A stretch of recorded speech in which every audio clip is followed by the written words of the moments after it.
Fala aí, galera, aqui é o JP e agora a gente vai para mais uma parte do nosso estudo de química da hidrosfera. Já conhecemos um pouquinho, um geral, vimos sobre a questão da poluição das águas e agora a gente vai descobrir como fazer esse tratamento para que a água se torne potável. Bom, primeiro para a gente entender o que significa falar sobre essa potabilidade da água. Para a gente poder falar que uma água é potável, a gente precisa analisar vários parâmetros. Por exemplo, do ponto de vista biológico, quais são os parâmetros que a gente tem que observar? A quantidade de coliformes e quantidade de algas. Também, nos parâmetros físicos, nas características físicas da nossa água, a gente analisa temperatura, sabor, odor, cor, sólidos e condutividade elétrica. E dos parâmetros químicos, temos aí alcalinidade, dureza, para ver a quantidade aí de íons cálcio, magnésio, ferro 2, igual a gente já viu, da chamada água dura, pH, componentes orgânicos e também componentes inorgânicos e orgânicos, oxigênio dissolvido e DBO e DQO. DBO, demanda bioquímica de oxigênio, DQO, demanda química de oxigênio, que está relacionada aí à quantidade de matéria orgânica e tudo mais que está presente na minha água. Perceba então que são vários os parâmetros que a gente precisa analisar para ter uma água potável. Existe uma margem aí dentro de cada parâmetro do que é aceitável. Por exemplo, a gente está falando aqui de pH, não necessariamente o pH precisa ser 7, mas existe uma margem aí mais ou menos de 6 a 9, que é um pH adequado para consumo. Tá? Então, fica aí um detalhe interessante. Tem um estudo bem mais aprofundado disso, mas não nos convém aqui nesse momento analisar cada um desses parâmetros, ok? Vamos agora então para o tratamento de água. Esse tratamento é uma medida de saneamento básico. Assim como o tratamento de esgoto, a gente precisa aí, buscar por políticas de saneamento básico. E esse tratamento é realizado nas ETAs, ou seja, estações de tratamento de água, ok? Das mais diversas. Em geral, esse tratamento vai se compor de algumas etapas, tá? Isso pode ter uma leve diferença dependendo aí da região que a gente está falando. Então, tem regiões que vão precisar de um tratamento um pouco mais detalhado por conta do tipo de água que a gente tem. Mas, no geral, vai ter, de alguma forma, essas etapas pelas quais a gente vai passar agora, ok? Então, a primeira etapa, obviamente, é a captação. A gente precisa retirar a água do nosso recurso hídrico para poder tratá-la, ok? Depois, em muitos casos, essa água passa primeiramente por um gradeamento. Esse gradeamento serve para reter sólidos grandes. Então, por exemplo, galhos de árvores, troncos, pedras que são levadas juntos na hora que eu faço essa captação, então eu já consigo tirar aí esses sólidos grandes. Depois, a terceira etapa aí é a chamada coagulação. O que acontece? É adicionado cal virgem, o óxido de cálcio, como alcalinizante, ou seja, uma substância para aumentar o pH da nossa água. E depois adiciona aí, por exemplo, sulfato de alumínio, como um coagulante. Tá? Acontece a seguinte reação química. Esse óxido de cálcio com água e mais o sulfato de alumínio vai dar origem aqui ao hidróxido de alumínio, que é um precipitado, que é esse sólido, ou seja, que vai ajudar na coagulação de parte aí da sujeira que vai estar na minha água. E aí formando sulfato de cálcio que acaba dissolvido. Tá?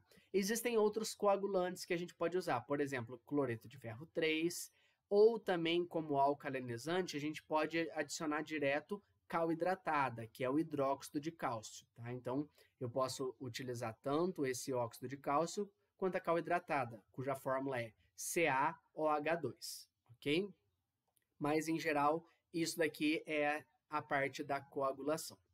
Continuando o nosso tratamento. Depois da parte da coagulação, aliás, inclusive acaba sendo um pouco simultânea, existe a questão da floculação, que acontece o seguinte.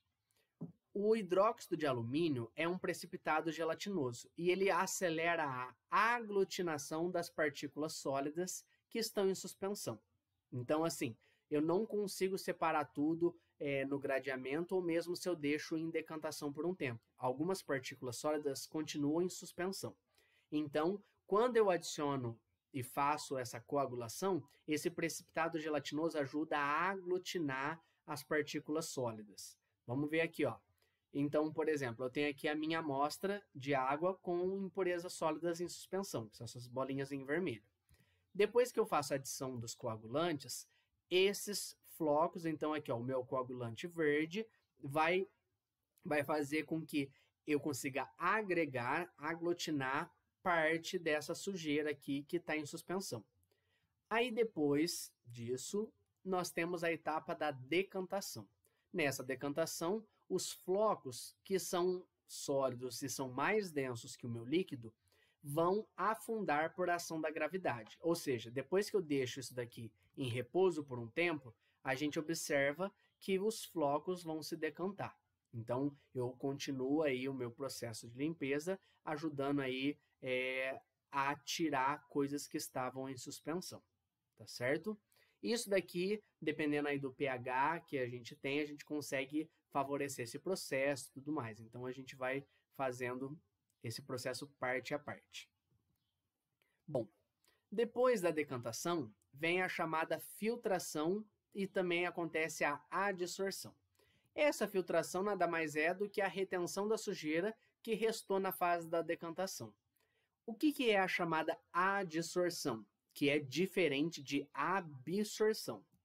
Na adsorção, acontece a adesão a uma superfície sólida de substâncias que podem causar odor ou sabor à minha água. Então, por exemplo, aqui, ó, vamos analisar isso daqui, ó.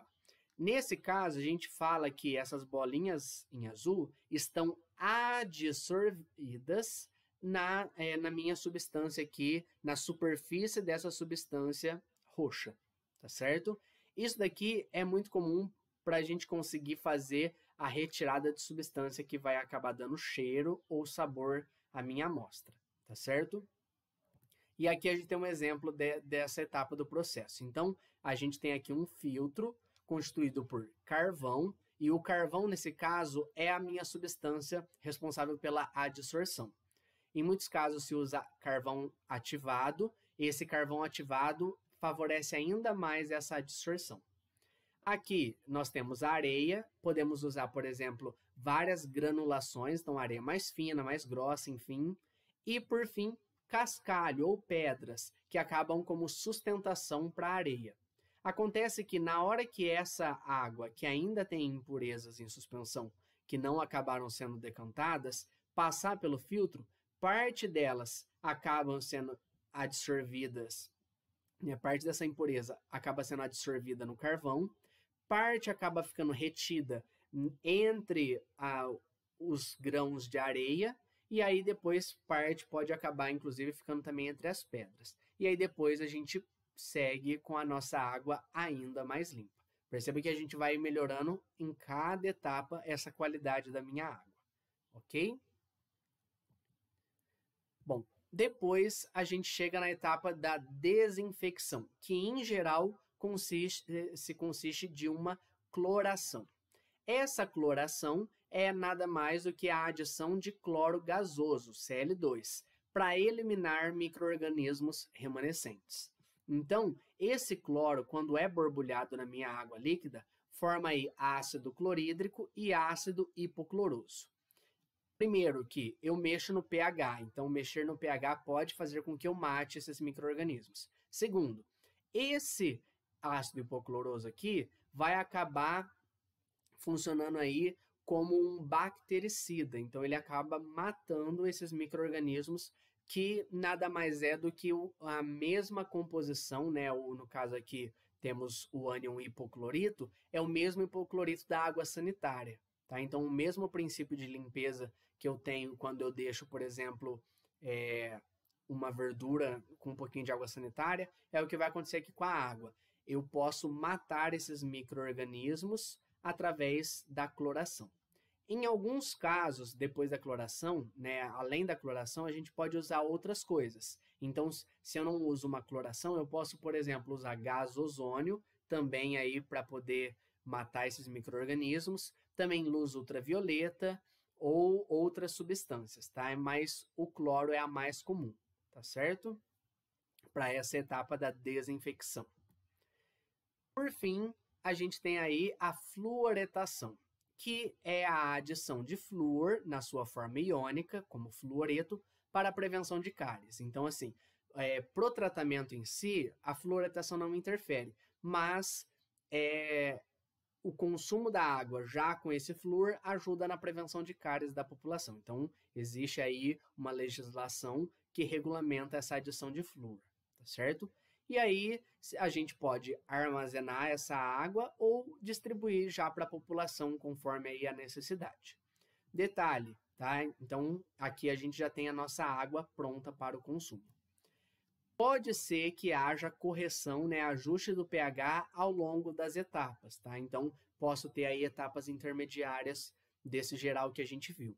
E outro detalhe interessante, assim como a gente tem parâmetros biológicos, físicos e químicos para a gente olhar, o tratamento da água é um tratamento biológico, temos aqui ó, essa parte de desinfecção, um tratamento físico, então, por exemplo, a parte aí de filtração, decantação, e também um tratamento químico, a parte aí de coagulação e tudo mais, e mesmo a adição de coisas para ajustar o pH. Então, a gente precisa analisar todos esses parâmetros para ter a nossa água de qualidade, ok? Bom, a gente fecha aqui o nosso assunto de química da hidrosfera. Qualquer dúvida, estou à disposição. Vamos agora para exercícios. Até a próxima. Tchau, tchau.